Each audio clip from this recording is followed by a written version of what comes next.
to share my advocacy journey and insights on the topic ahead of Workers' Day. We totally appreciate you. You've 18 years in governance, risk, and compliance. When you walk into a company, what are the first three signs that tell you psychologically that something is missing, something needs to be sorted out? I think there's quite a few red flags that jump out at you. I think it usually starts during the interview stage where you may feel, I want to say an uneasy feeling, or your gut may be talking to you and saying something just doesn't feel right. I think we ignore that. We go into an environment hoping for the best. I think a lot of us as South Africans are naturally optimistic, so we go in hoping that what we felt at the interview is, just a sign of anxiety or a sense of nervousness. For me, some of the key red flags is where your policies do not align to your actual processes on the ground. The other one is that the tone at the top, being your leadership layer, may not be displaying appropriate ethical behaviors, beliefs, and standards aligned with, ethical governance.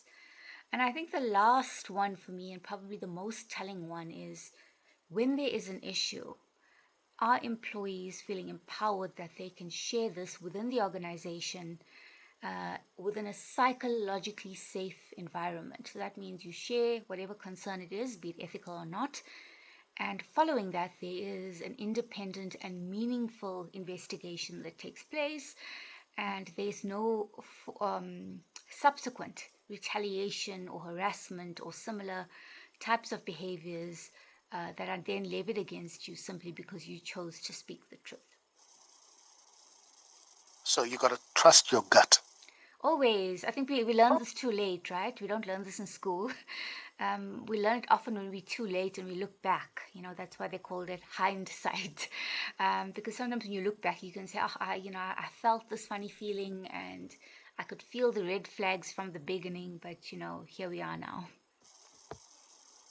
So employers must comply with all laws that govern employment relationships. Which specific piece of this African labor legislation around bullying or harassment do you find is most ignored? It is certainly the law around something called the Code of Harassment. And this is not an optional, piece of legislation.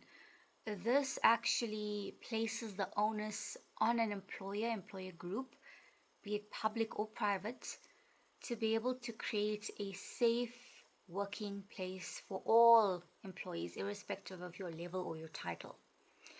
And, unfortunately, it doesn't feel like this sort of law is known well enough, is, published well enough. You sometimes see it in a policy, but beyond that, it's quite hard to actually find that playing out in purpose, playing out in practice rather, based on my own personal experience. You see that there are these wonderful policies in place, sometimes even referencing the Labor Relations Act and the Code of Harassment. And, nothing is really done to align a particular company with the laws that prevail in a country, especially towards employment law. Yes, this evening we are talking about safety at your workplace on Soul Stage with Calvini. We'll be right back. Madapiri bazoshitika. Madapiri. 100 days to go from the 11th of June up until the 19th of July. Your national broadcaster, SABC, brings you every moment live. Watch on SABC 3, stream on SABC Plus, and stay connected on SABC Radio. Download SABC Plus now and get ready for kickoff. SABC is the official broadcaster of the FIFA World Cup 2026. Live.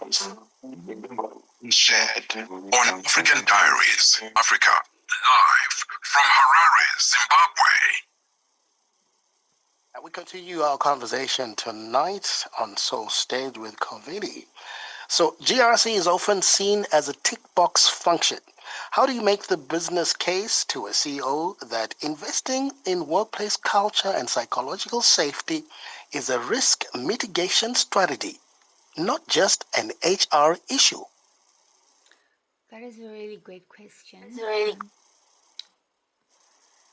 I think based on my experience, I can safely say that GRC is the future of governance and compliance, and having someone with all three skills and driving the benefits that come with running a GRC model is definitely something that every CEO should consider.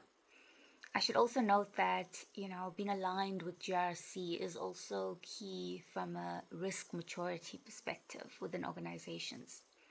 So the business case is very much that you will avoid reputational damage or limit it, that your appetite towards any kind of risk that is illegal or, non-compliant as such with laws in any country in which you operate, as well as to be able to just share that GRC is becoming the next big thing. Being able to combine all your functions and deliver from one point of excellence is really how you're going to be able to save resources, maintain your talent, and make sure that you're able to also bring in new and appropriate talents to sort of be this proactive measure. So to create alerts, to create red flags before it surprises anyone at an exco level. And I think that's what most leaders look for today. They never want to be surprised. They always want to have proactive mitigation strategies within their business to prevent and limit any potential risk. 18 years in the corporate field. What is the one compliance control that looks good on paper but fails employees in practice? That would most definitely be, sometimes there are marketing strategies about the culture and ethical leadership. And for me, the tone at the top of any organization, public or private, is absolutely key to the success of an organization.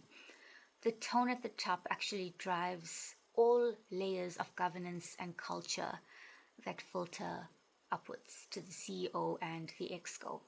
So for me, it is really critical that organizations invest in people, appropriately skilled people, and then also have the various tools to measure the company culture.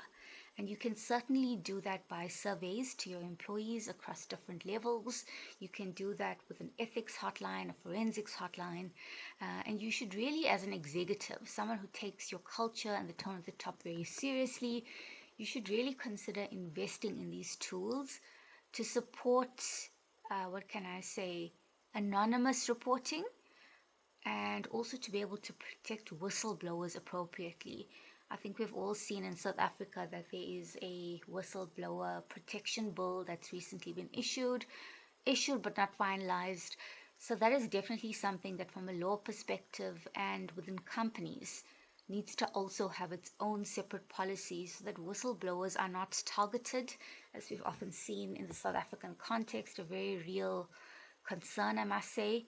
And I think it's very, very important that whistleblowers are protected in spite of what it is they may raise. And to your point, often when a matter is a governance issue and it's related to HR, many leaders get confused and think, it's just an HR issue. It can sit alone in its own box. But the reality is that if you have an HR issue where that particular matter has been escalated and has exhausted all internal processes within your company, it really tells me that your entire culture is not strong, and there's a fear to speak up, and there's also a fear to respond to when someone raises, be it ethical, harassment, bullying, intimidation claims. Yeah. So exemplary work culture is extremely important. It is everything. It is everything. So you started Boss Babes in South Africa in 2020 in the midst of COVID-19.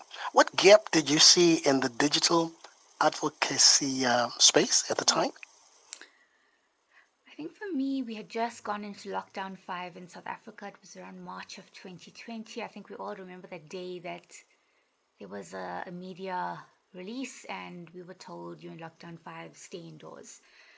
And I'm someone that generally enjoys outdoors, enjoys connecting and relating with other people. And for me, now this was an opportunity to turn a very painful situation into something powerful and something that could impact the lives of others.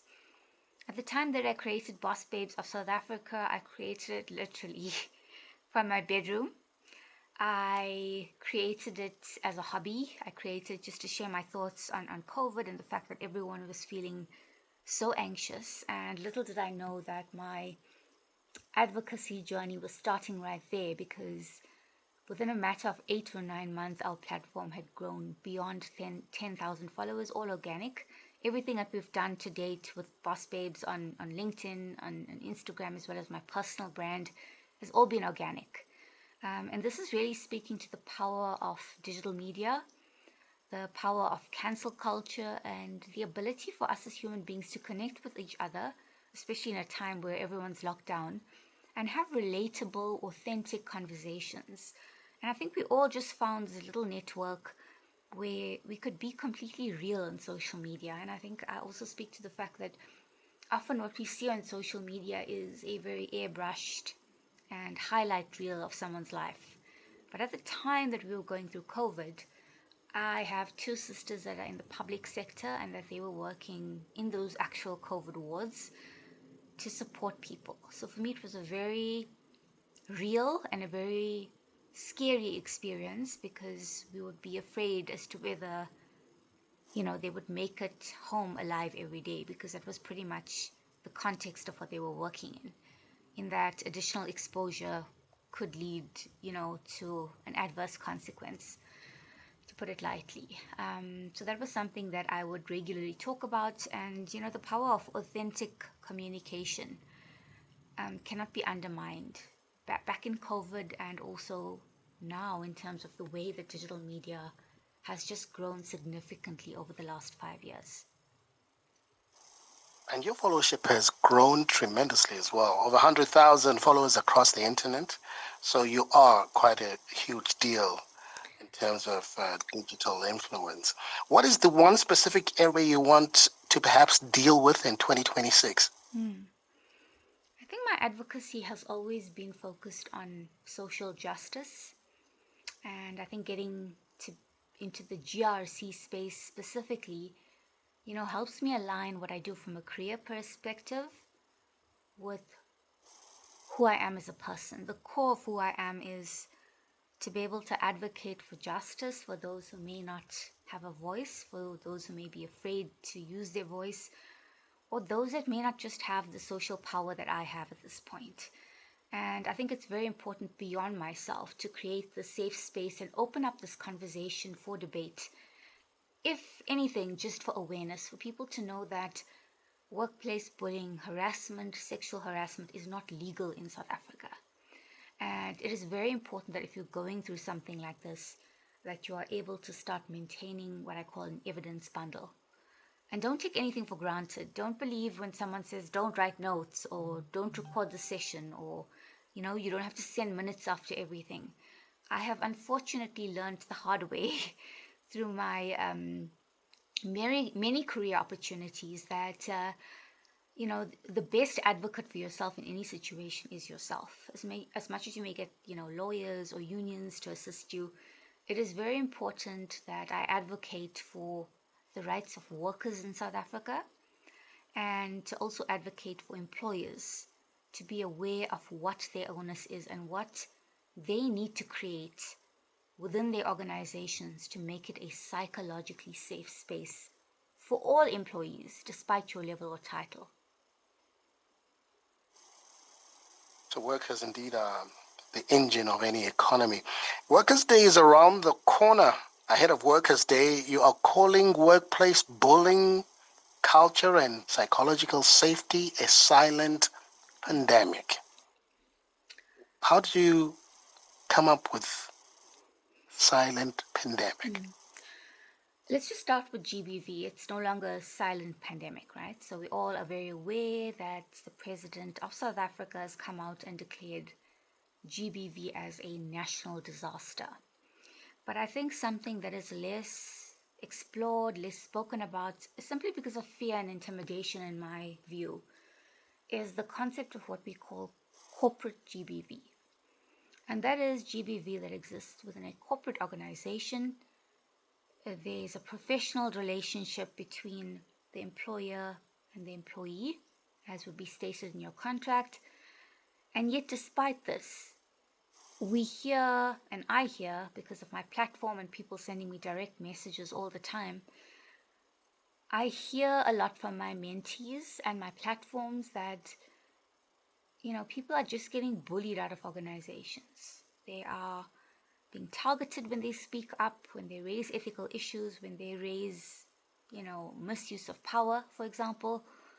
And you start to notice a trend afterwards that the tone shifts, suddenly you're excluded from meetings, you're sidelined from what you're meant to be doing, and you find yourself feeling very professionally isolated.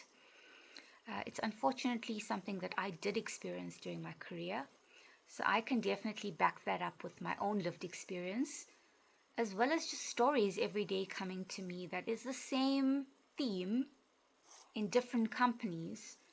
And you see that after a few months, the employee just feels despondent. And I really want to support anyone who's going through this with knowledge and power to say, don't be forced to resign because someone is bullying you. Make sure that you have a proper evidence bundle. Make sure that you have enough time when you see these red flags or these warning signs I spoke about, that you are proactively managing your own career. And at the same time, I want to say planning your exit in a financially responsible way. I listen to and I hear a lot of cases where it just breaks my heart that there was no support for a particular employee. They didn't find themselves at the top of the food chain, and as a result, through repetitive, sustained types of retaliation that happened after they chose to speak up and share an honest experience, that their job just wasn't the same. And I don't think we talk about that enough. We don't talk about the silent pandemic that, pushes people out and it's just reported as, oh, the person resigned or the person was dismissed, But often I also implore employers to do their own research before hiring people, instead of just believing what you're told, especially in terms of references. It can be extremely challenging to get a reference from a company that you were bullied out of. So it's also a bit of investigation that needs to happen on the employer, on the recruitment side, to really support victims that have gone through the most and are now looking for safe spaces outside the current organizations whereby they reside. Agree with you, it is indeed a silent pandemic. In today's workspace, there are a lot of broken people. And in your spare time, you mentor and coach employees facing harassment. What pattern keeps showing up in those stories that tells you that the system is bad and broken? Yeah. The first one that comes up very strongly is the non-adherence to the company's own policies, which is a crying shame because it takes a lot of effort to put together policies, get it approved by your exco, sometimes get it approved by your board, especially if you're in the public interest. There's a lot more regulations that you need to comply with. So that is the clear gap for me that's glaring. The other form that I see is often, reporting into a manager, and you sometimes feel, oh, my manager just doesn't like me. I don't know what happened. But I also ask employees to do this test for themselves, is to kind of do your own analysis as to when did you notice a shift in behavior and what action did you perhaps take before that notice a shift. And sometimes, because we're living in a digital world, the shift can be very hard to prove because it'll be an email. Sometimes it's cryptic because it's meant to be. And it's important that us as employees start to understand and scrutinize certain emails if they're coming through just for the sake of coming through, if there's a secret kind of cryptic message that someone's trying to get across to you. The other warning sign is someone who's a top performer enters an organization, they speak up on a matter, the manager is not mature or sometimes not even competent to receive that type of feedback. And what you start to see afterwards, if you look at evidence, is just a continued retaliative set of actions, all done on email. So, it looks good. But, I think just simple AI tools can help you to actually read the tone of someone, and to help to guide you towards the next steps. I think we're not using certain AI tools to the best that we can. So with AI, you can actually upload, the series of emails that you think are a little bit strange, and actually get, a bot to help you these days by prompting it correctly to pick up on tone, to pick up on, secret cryptic language. What is this person actually trying to say? And, my biggest advice is to address it as soon as you pick it up. But first consult a labor lawyer, because they will help guide you. Even with just one consultation, they will help guide you looking at these emails, and often they're able to predict what will happen next. It's not any kind of psychic power, but we can certainly say, and I can say from my own experience, that your past behavior certainly predicts what you will do next. So I really advise that if you're feeling a bit despondent, or you're feeling like, what have I done? Why is the entire mood changed when I enter a room? When I enter a meeting, everything goes silent. Please take up the opportunity to engage a labor lawyer in Johannesburg, in South Africa, or wherever you may be based in Africa, and know your rights, because knowledge really is power in this. I want to say it sometimes feels a bit like a chess game. Kavini, thank you so much for hanging out with us tonight. There Thank are a lot of you. people who are experiencing bullying in the workplace. How can they get in touch with you? Do you have a social media handle? There's a lot that needs to be done today. Absolutely. I would love for there to be action from whoever watches this or listens to this.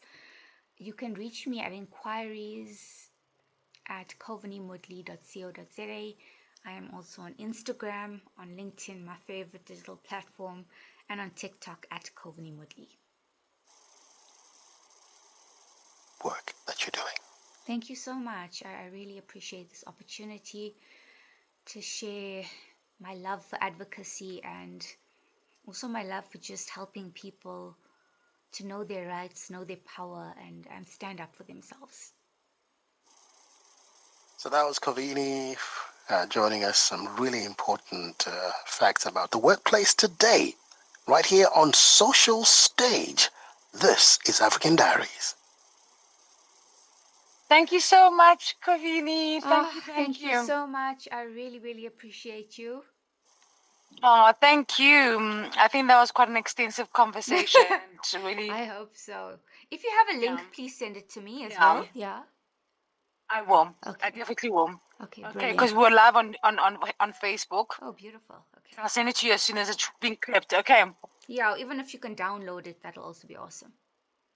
If possible, then I can Awesome. post Thank it. you so much for making the time. Thank you. And if there's more things, please let me know. You've got my number I now. will. And then if you need an interview, just let me know, yeah? Perfect. I will take you up on that. Thank you so much. I really, really appreciate it. Bye. Okay. Thank you. Bye-bye.